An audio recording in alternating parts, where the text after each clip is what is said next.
Coucou les amis, c'est parti, on se retrouve pour la guidance de la semaine et pour cette semaine j'avais envie du coup de vous parler de cet animal totem du cheval parce qu'il se présente beaucoup à moi ces derniers temps, donc je pense qu'il a vraiment un message à nous faire passer.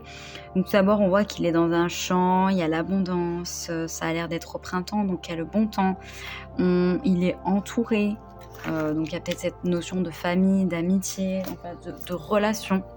On va voir les messages.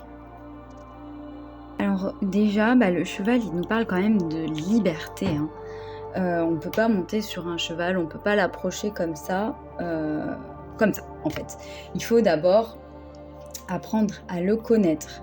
Et pour ça, peut-être nous apprendre à maîtriser nos instincts, à développer notre puissance intérieure, à affiner aussi ses directions et du coup on pourra voyager en paix, on pourra connaître le cheval mieux.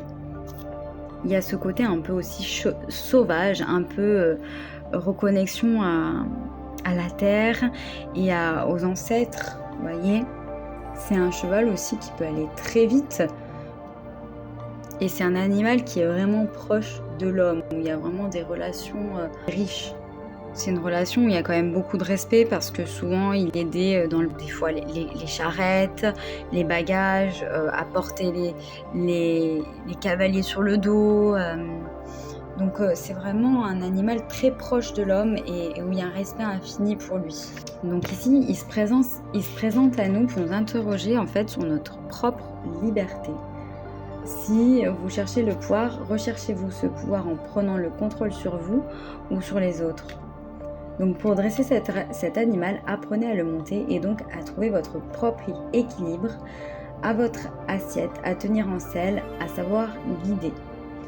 Il y a dans cet apprentissage une initiation sur l'art de devenir son propre maître. Oui.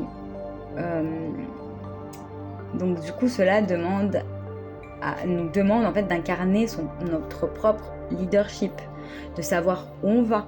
Il nous invite aussi à voir comme l'univers n'a pas de limite. Il nous aide quand même à nous dépasser, suivre notre mouvement naturel, écouter nos rythmes. Il nous aide à franchir les obstacles, à traverser les rivières comme en balade avec lui.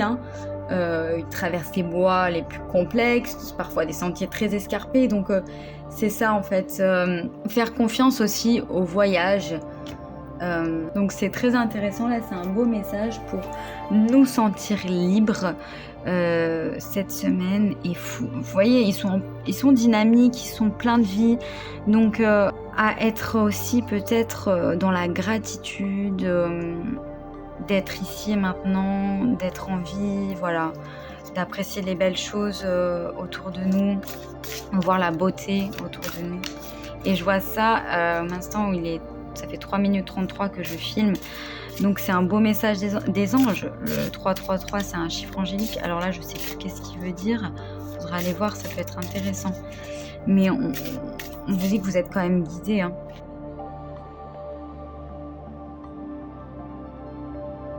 Et il y a celui-là qui veut venir. L'archange Gabriel. Magnifique.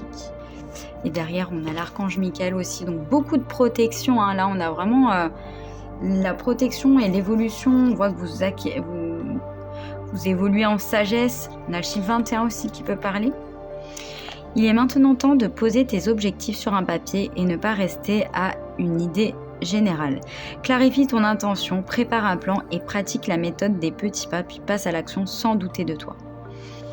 La communication, l'art, la connexion avec les enfants sont une nécessité pour toi en ce moment.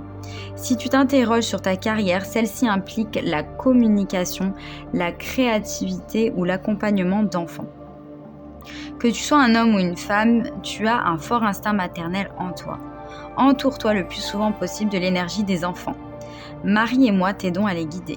Pratique l'écriture intuitive afin de communiquer avec ton âme et ainsi mieux comprendre et connaître les enjeux de ton incarnation durant cette période particulière. Ça me met beaucoup d'émotions. Je t'encourage à écrire quotidiennement tes pensées, tes désirs, tes émotions et tes intentions dans un journal. Cela t'aidera non seulement à voir ton pouvoir créateur, mais aussi à prêter plus attention à tes pensées, tes intentions et tes émotions. ce qui te permettra de faire des choix en conscience. Et on a 14 semaines. 14 semaines, ça fait combien de mois ça? Vous voyez, quand ça tombe dans 14 semaines, il y a peut-être quelque chose de particulier qui va se passer. Peut-être que vous avez prévu quelque chose dans 14 semaines. Voilà. En tout cas, on vous dit de vous reconnecter à votre âme d'enfant et de profiter de la joie. Il y a beaucoup de lumière là dans ce tirage. C'est vraiment très très beau. Je vais prendre un petit charme. Ouais, du coup, il y en a 2. Voilà. On a l'enfant intérieur. On a l'enfant intérieur et on a le chat, donc la fertilité. Donc, très très beau. Moi, j'ai des frissons de partout parce que ça me parle énormément. Moi, c'est une belle confirmation, mais si j'ai eu ce message et que je le publie, c'est parce qu'il y a aussi des messages pour vous. Et ça va pas parler de la même manière qu'à moi, ça me parle, mais ça va vous parler sur certains sujets. Donc, faites vraiment confiance à vos intuitions, les amis, c'est très important. Allez, on se dit à bientôt pour une nouvelle guidance. Je vous embrasse très fort. Passez une belle semaine.